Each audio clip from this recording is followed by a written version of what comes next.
Great to have your company. This is the WAFL Weekly coming to you from Sullivan Logistics Stadium, where we're preparing for the big state game between WA and SA. The Kia WA team looking to make it back-to-back state wins. Mark Readings alongside Jordan McArdle. Geordie, normally we go straight to the WAFL and then the Atco Waffle W, but we're going to start with the EGT Colts and a remarkable performance. That's when you know there's something pretty special happening in the Colts. Noah Braun, son of a gun.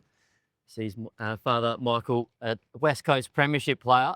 Noah racked up 50 disposals in the Colts on Saturday in Claremont's win over Perth. It was originally tallied as 52, but the official tally, 50. Colts record all time. The previous best was 47, held by Sam Swadling, Jake Patmore and Harley Sparks. So a remarkable performance from Noah Braun, and just puts his name in lights there for potential late caller for the State 18s. Speaking of the EGT Colts, there was another impressive performance, this time on a team front. Yeah, absolutely. Shout out to the Pure Thunder Colts. They've been doing it tough the last couple of years. They broke a 658-day win drought last week and then backed it up with their second win in 8 days right at this very venue on Saturday night. So great to see them get over the line against East Perth. Trent Robertson, I saw him dominate the country champs last year. He kicked 4 goals for the Thunder in a really impressive performance. Back-to-back goals late in the final term to seal the deal. Let's turn our attention to the Sullivan Logistics WAFL Round 6 action, and the Tigers taking all before them, 6 from 6, 52-point winners over Perth.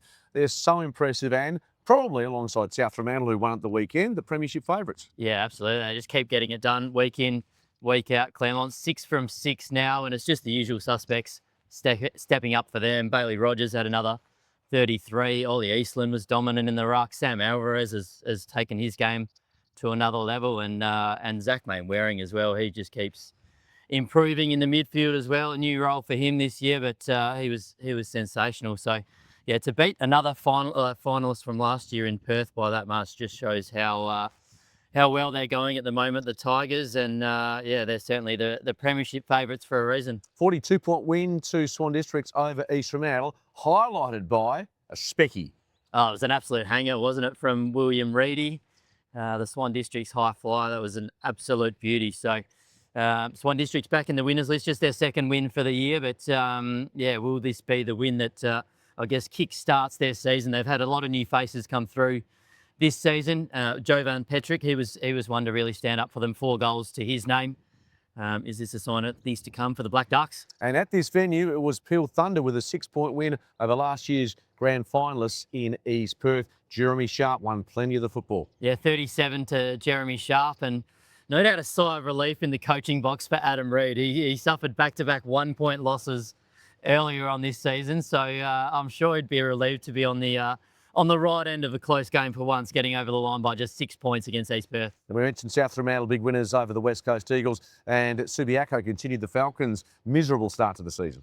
Yeah, they're dealing with a few injuries, South Fremantle, at the moment. No Trey Rusco, no Hamish Free, and no Matty Parker as well, but a young forward by the name of Cooper Clark-Derring, a youngster from Donnybrook, stood up. 5 goals to his name in just his first league game of the season. So be interesting to see how many games Trey Rusco does miss. He suffered a hamstring injury against Subiaco the week before, but they've got a pretty handy replacement in Clark-Derring there. 5 goals, including a goal of the week nomination as well in the opening term. And when will the Falcons win their first game? Yeah, they're doing it tough at the moment. The Falcons, they're still winless, 0-6 at the moment. So hopefully they can regroup for the state game bye and come back red hot after the bye. The Atco Waffle W season rolls on, and the big story of the weekend, the reigning premiers, Claremont. Back-to-back champs, been knocked off. They don't lose very often, do they, Claremont? Just their second loss for the season, and East Fremantle under the Friday night lights at Good Grosser Park got it done by 1 goal. Meg McCauley, the hero, with the lead-changing goal in the latter stages, and Mac Webb, a Claremont premiership player.